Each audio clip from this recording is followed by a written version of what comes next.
This is Leap Agility Club of Central Massachusetts, Sunday, August 25th. This was our master exterior search. The red dots were our start. Boundary markers were set here. This entire space was in play.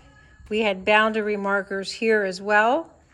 All of this to the right was in play, including the half walls.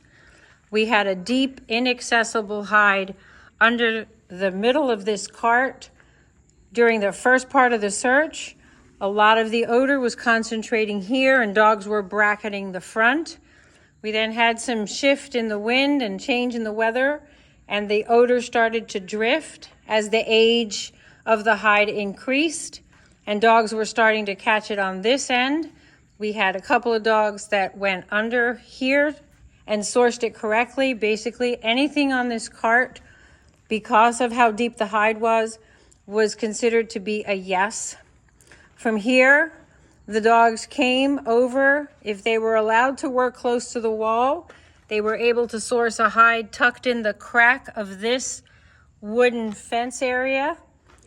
Most of the dogs pinpointed that hide beautifully, but as the hide aged, we actually had odor starting to seep through the board and collect underneath this edge of the bench. So we did get a yes on several dogs in this area right here. The third hide in this search was tucked underneath the beam of the tabletop. This hide started to drift and collect on this picnic bench here. It also started to lift up as the wind picked up and was going up over this wall. And we had one dog that showed interest up in this area. This set of bleachers was out of play, and the rest of the search area, including this set of bleachers, the poles, and this outside part of the half wall, was all blank.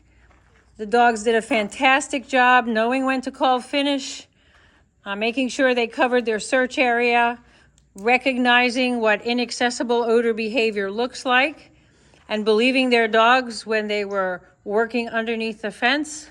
These were the highlights of our search. We had a nice Q rate. Congratulations to everyone.